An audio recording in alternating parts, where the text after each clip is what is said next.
Well, Donald Trump is continuing to weigh up a $400 million US luxury plane gifted by Qatar to be used as Air Force One. The president says it's an opportunity that's too valuable to refuse. The plane that you're on right now is almost 40 years old. And when you land and you see Saudi Arabia and you see UAE and you see Qatar and you see all these, and they have these brand new Boeing 747s mostly, and you see ours next to it, this is like a totally different plane. It's much smaller, it's much less impressive as it is. And, you know, we're the United States of America. I believe that we should have the most impressive plane. But various congressional committees are concerned about the cost of upgrading security on the plane and whether it would have necessary capabilities, such as being able to refuel mid-air or carry advanced technology that's needed for an airborne command centre. Even some of Trump's strongest supporters are against it. Which time, according to the deal, the plane doesn't stay with the United States government. It then moves to the Trump Presidential Library Foundation, taking sacks of goodies from people who support Hamas, the Muslim Brotherhood, Al Jazeera, all the rest. That's not America first. Like, please define America first in a way that says you should take sacks of cash from the Qatari royals who are behind Al Jazeera. It just isn't America first in any conceivable way. Ben Shapiro speaking there, joining us live now, Sky News US analyst Michael Ware.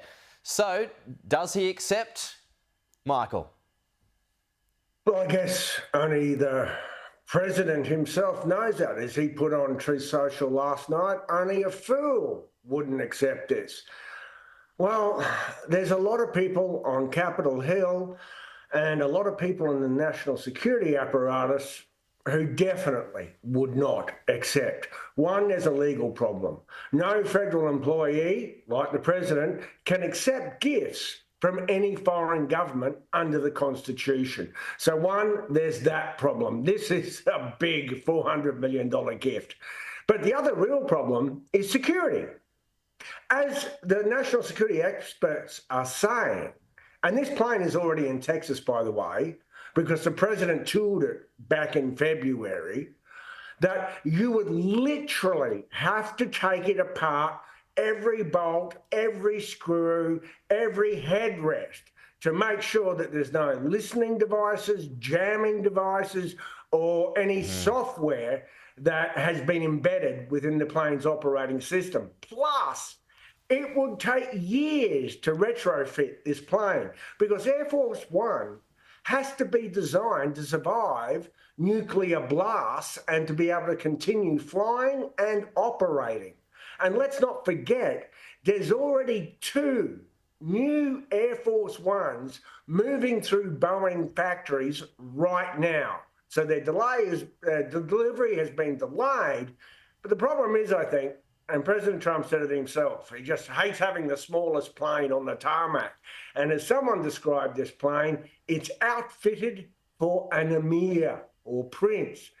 What that says is luxury, and that's obviously what the president is going. Yeah, that's the word that he likes. Let's turn things over to Syria now. I mean, as we've been reporting today, unthinkable just a few months ago that now he's meeting with the interim leader of Syria, Syria being brought in from the cold, sanctions are gone. What do you make of what's happening, Michael?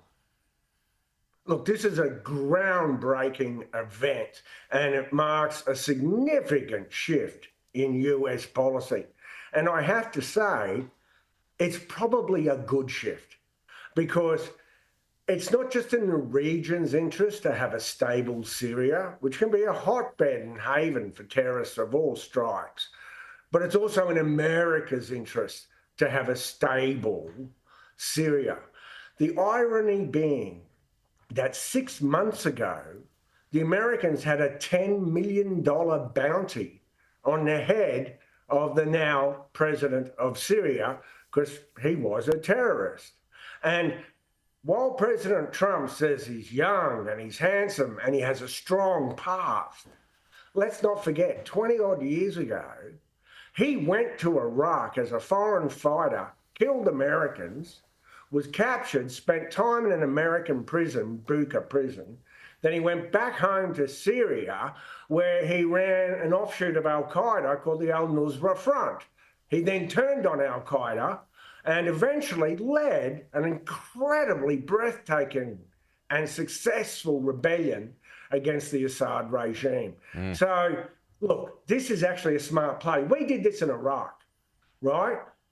We actually found common ground with the nationalist insurgents and put them on the US government payroll. And the next day, the Islamic State woke up dead.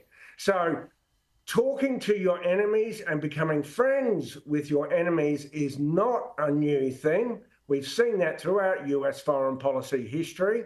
And this is a significant development that I think is rich with promise. Okay. Interesting stuff across the board, Michael. Thank you as always. We'll chat again soon.